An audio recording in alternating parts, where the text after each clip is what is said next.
Strike हुई। दक्षिणी Lebanon में हिजबुल्लाह पर आईडीएफ का अटैक देखा गया है। हमले में हिजबुल्लाह के हथियार डिपो भी तबाह कर दिए गए हैं। तो बड़ा अटैक है। तस्वीरें देखिए, तस्वीरें बयां कर रही हैं तबाही की। ये तस्वीरें हैं जिसमें ये मंजर साफ नजर आ रहा है कि हिजबुल्लाह का हथियार डिपो किस तरीके से इस हमले में तबाह हुआ है। इजराइल का ये हमला हिजबुल्लाह पर, हिजबुल्लाह की आर्मी पर, हिजबुल्लाह के ठिकानों पर इजराइल ने एयर स्ट्राइक की है। इस एयर स्ट्राइक की तस्वीरें सामने आई हैं। दूर से ही ये मंजर देखा जा सकता है जब यहाँ पर इजराइल ने हिजबुल्लाह के हथियार वाले डिपो पर अटैक किया और बड़ा नुकसान पहुंचाया। हथियार वाले डिपो को तबाह किया है और इसी के साथ बड़ा नुकसान ये हिजबुल्लाह को, बड़ी चोट ये हिजबुल्लाह को इजराइल ने पहुंचाई है। अब देखना होगा हिजबुल्लाह किस तरीके से जवाबी हमला इसमें करता है, क्योंकि जाहिर सी बात है हिजबुल्लाह शांत तो इस हमले के बाद, इस एयर स्ट्राइक के बाद बैठने वाला नहीं है।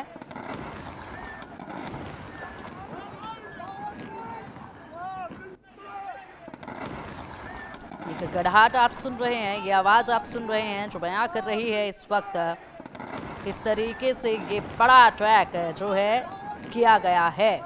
लगातार इस जगह पर बम बरसाए गए हैं और बम बरसाने के बाद ये धमाके हुए हैं जिसकी आवाज़, जिसकी धमक दूर तक सुनाई दी है।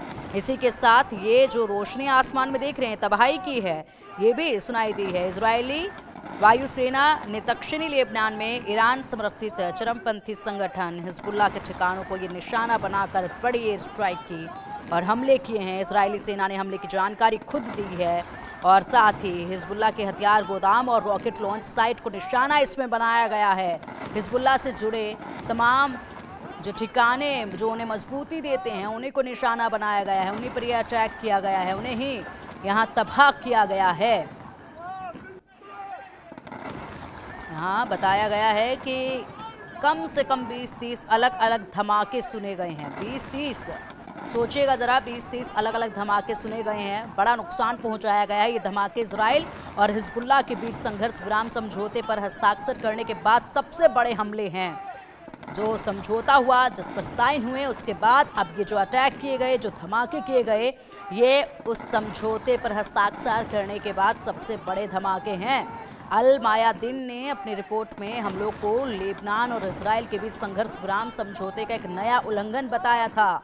और आप देखिए किस तरीके से तबाही की तस्वीरें, और इसमें तबाह किए गए हैं तमाम वो ठिकाने जो हिजबुल्लाह को मजबूती देते थे और रॉकेट लॉन्च पैड यहीं पर था जिसे पूरी तरीके से नष्ट किया गया है। तमाम हथियार इनके यहीं पर थे, हथियारों के गोदाम यहीं पर थे। बड़ा नुकसान ये पहुंचाया गया हिजबुल्लाह को। हिजबुल्लाह की जो ताकत थी उसी पर ये वार किया गया है और इसी के साथ ये एयर स्ट्राइक 20-30 लगातार एक के बाद एक 20-30 हमले ये किए गए जिसकी आवाज़ जो है वो दूर तक गूंजी, दूर तक सुनाई दी, धमक दूर तक महसूस की गई। और चलिए अब इसी पर अधिक जानकारी के लिए हमारे सहयोगी अजय जांड्याल हमारे साथ जुड़ गए हैं। अजय, तस्वीरें बयां कर रही हैं हिजबुल्लाह के जो महत्वपूर्ण ठिकाने थे जिसमें पूरी तरीके से हथियार थे और रॉकेट लॉन्च पैड था, उन्हीं को अटैक किया, उन्हीं को निशाना बनाया गया, उन्हीं पर अटैक किया गया। एक के बाद एक 20-30 अटैक एक साथ किए गए हैं अब तक। ये जो यहाँ पर समझौते पर साइन हुए उसके बाद का बड़ा अभी तक का ये हमला देखा गया है। देखिए, बिल्कुल आप ठीक कह रही हैं। जिस तरीके से ये माना जा रहा था कि अब जो इजराइल हमास की जंग है कम से कम अब खत्म होती दिख रही है, मगर उसी बीच हिजबुल्लाह के ठिकानों पर हमले कर उसका जो वाच स्टोर था, डिपो था, उसे तबाह कर दिया गया है, जिससे साफ पता चलता है कि हिजबुल्लाह जो है उसको निशाना बनाने के लिए इजराइल ने ये एयर स्ट्राइक की थी। दरअसल अब देखें तो जब हमास के साथ लगातार जंग चल रही थी उस बीच हिजबुल्लाह की तरफ से भी इजराइल पर जो है वो निशाना साधा गया था, कई हमले किए गए थे जिसकी जवाबी कार्रवाई जो है इजराइल ने तब भी की थी।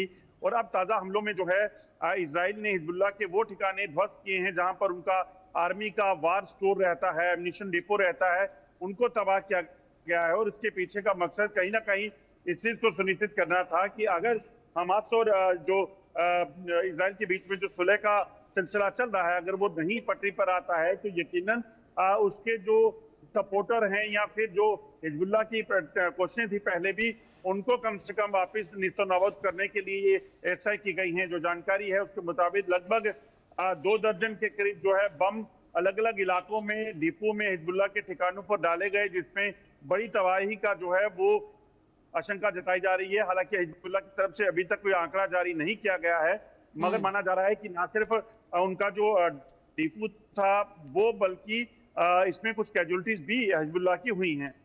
हम्म। तो बड़ा नुकसान जो है ये कहीं ना कहीं जो है हिजबुल्लाह को पहुंचाया गया है। और ऐसे में अगर बात की जाए तो इससे पहले भी इजरायली वायुसेना के एक लड़ाकू जेट ने हिजबुल्लाह के रातवान फोर्स के नेवी चीफ को भी मार गिराया था। उस वक्त भी बड़ी क्षति जो है वो पहुंचाई गई थी। ऐसे में अब आगे क्या तस्वीर नजर आती है, किस तरीके से इसका बदला जो है वो देखने को मिलेगा, क्योंकि बड़े हमले ये किए गए हैं। जाहिर सी बात है बड़ा नुकसान तो पहुंचाया गया है, लेकिन उधर से भी कोई ना कोई एक्शन तो जरूर होगा। देखिए, बिल्कुल इस चीज की आशंका जताई जा रही थी कि हिजबुल्लाह की जो कार्रवाइयां हो रही थी, हिजबुल्लाह के खिलाफ जो कार्रवाई की गई है, उसके बाद हिजबुल्लाह वापस जो है वो रिटेलिएट कर सकता है। और इसमें वो अब किस ठिकाने को चुनता है वो देखना होगा। आने वाले 72 घंटे जो हैं वो इसराइल के लिए बड़े क्रूशल हैं, क्योंकि इसराइल इस चीज को देखेगा कि आखिरकार हिजबुल्लाह क्या कार्रवाई करता है, क्या किस तरह का रिटेलिएशन करता है। हालांकि इसराइल जो है अपने आयरन डोम सिस्टम को वापस जो है वो दुरुस्त कर चुका है, तो ऐसे में उसकी प्रोटेक्शन जो है वो बेहतरीन है। मगर यकीनन जब हिजबुल्लाह मात देने की कोशिश करेगा, तो उसके भी कोशिश यही होगी कि बड़ा से बड़ा नुकसान जो है वो किया जा सके। तो इसलिए ये कहा जा सकता है कि हमारे इसराइल के बीच में कूदे हिजबुल्लाह के लोगों को इस बार जो है वो नुकसान उठाना पड़ा है, और बड़ी कार्रवाई इसराइल की तरफ से की गई है। बिल्कुल। इसी के साथ अगर बात की जाए तो इजरायली सेना का ये कहना है कि आईडीएफ इजराइल राज्य के लिए किसी भी खतरे को दूर करने के लिए लगातार काम करना जारी रखेगा। और वहीं पर हिजबुल्लाह ने हथियारों और रॉकेट लॉन्चर को जमा करके समझौते का उल्लंघन किया है, इसलिए ये बड़ा अटैक जो है वो किया गया है। देखिए, बिल्कुल दरअसल जब ये पीस टाइम चल रहा था, जब ये शांति थी, बातचीत के सिलसिला चल रहा था, तो तब हमास को जो है कई तरह के हथियार सप्लाई का सिलसिला जो है कई देश कर रहे थे। जिसमें हिजबुल्लाह की बात की जाए तो उसका भी का जिक्र था कि हिजबुल्लाह जो है वो हथियारों की जो खेप है उसको बनाने में लगा हुआ आता है। इसी इनपुट के बाद जो है इसराइल ने इस एयर स्ट्राइक को किया है, और इसमें कई लोकेशंस को जो है वो टारगेट किया गया है। खासतौर पे जो उनका एम्यूनिशन डिपो था उसको टारगेट किया गया है, जहां पर उन्होंने इस एम्यूनिशन को स्टोर किया था। तो ये कहा जा सकता है कि इसराइल ने अपने इनपुट के बाद इस स्ट्राइक को किया है। मगर क्योंकि इस वक्त ये जंग का मैदान है, ऐसे में कोई भी कुछ भी कार्रवाई करता है तो वो कहीं ना कहीं अपने आप को जायज ठहराने की कोशिश जरूर करेगा। मगर अब देखना होगा कि क्या हिजबुल्लाह भी इसके बाद रिटेलिएशन करता है या नहीं।